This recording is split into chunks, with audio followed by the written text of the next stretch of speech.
everybody, and welcome to another Women's Health Wednesday Live together with me, Jacqueline Rose, your menopause educator and coach, hormonal health expert, and women's health advocate. And I today am talking with you about something that no one is really talking about when it comes to women's health or women's midlife health, specifically during our perimenopause and menopause years. And that is the way that menopause symptoms, as we often call them, show up. Now, I talk about this a lot, how our hormones are naturally changing and how those natural changes at this midlife stage in our life results in a lot of symptoms, or women just not feeling right. They feel that their body is betraying them. They feel out of balance. And a lot of the common things that we hear during this time, as I'm sure you are familiar with: hot flushes, night sweats, weight gain, brain fog, insomnia, low libido, vaginal dryness. The list goes on. Anywhere between 50 and 75 different menopause symptoms. We do also talk about mood swings, anxiety, heart palpitations, as I said, the brain fog, the short-term memory loss, the feeling like maybe you're starting early onset dementia, all those types of things. But there is one thing that women experience that we actually don't talk about because we don't really relate it to menopause per se. We used to call it a midlife crisis. I don't believe in that phrase, midlife crisis. I actually think it is a totally outdated language that only reinforces the fact that women are cuckoo and crazy during these menopause years. But really, it is about this change, this very deep, spiritual, maybe, physiological, emotional, awareness change that happens as women journey through from about the ages of their early mid-40s all the way through well into postmenopause. And often it does look like something else. It may look like anxiety or depression. It may look like that midlife crisis. It may look like throwing off your old life as you want to step in and embrace a new life. It may look like divorce, a major job change, downsizing on your house. A lot of these changes happen, we assume, as this, and which is correct, as this natural progression of as we move from maybe being a young mother with young kids to being a more mature mother with teenagers. Your needs are not the same. Your family needs are not the same. And yes, that does express itself in very practical changes. So, for example, you have kids and you need a certain size house or a certain, size car or a certain job to support that.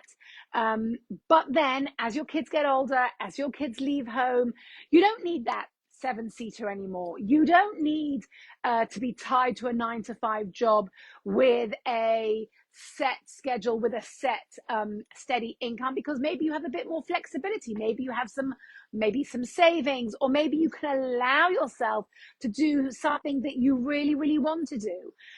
There are lots and lots of changes that are happening now that women don't often relate or associate with that menopause transition, but actually are very deeply connected. And it goes back to what I talk about a lot, and that is, what is the real meaning and the real definition of menopause?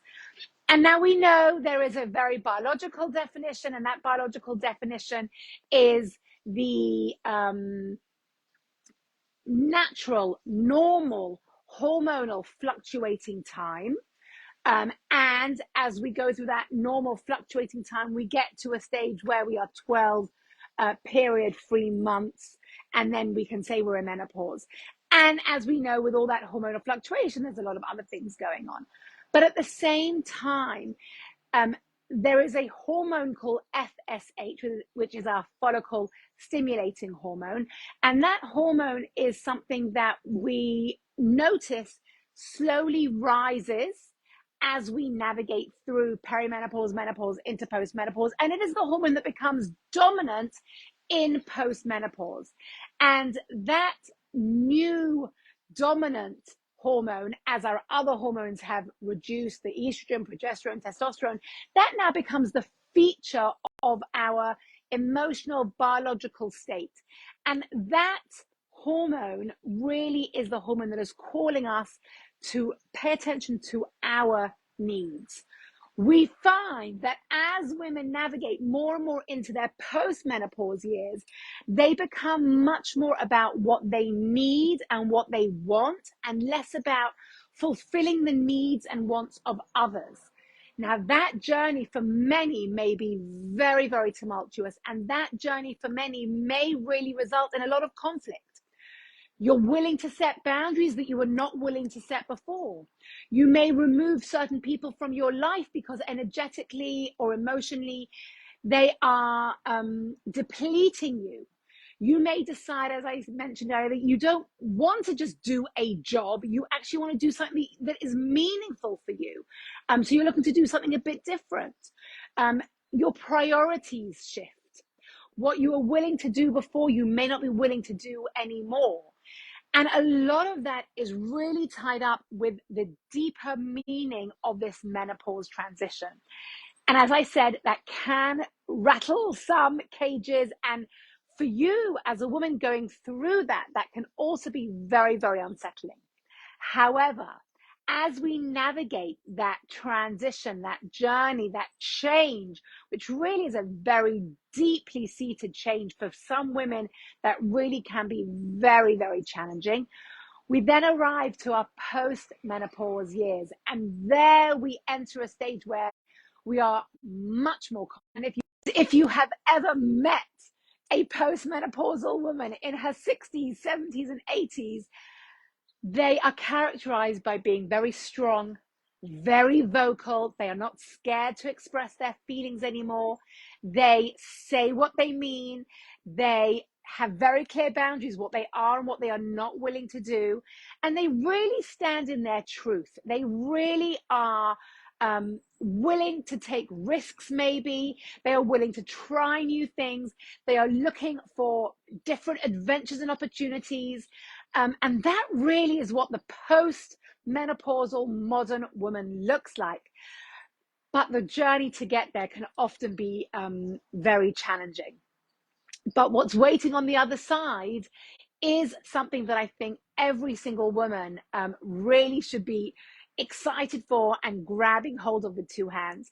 And that is really why at this stage in your perimenopause, menopause years, anywhere really from that mid 40s all the way through to mid 50s, there can feel like there are a lot of changes. It feels like there are a lot of changes because there are a lot of changes. And the question is, how are you embracing or engaging or interacting with those changes that are being presented?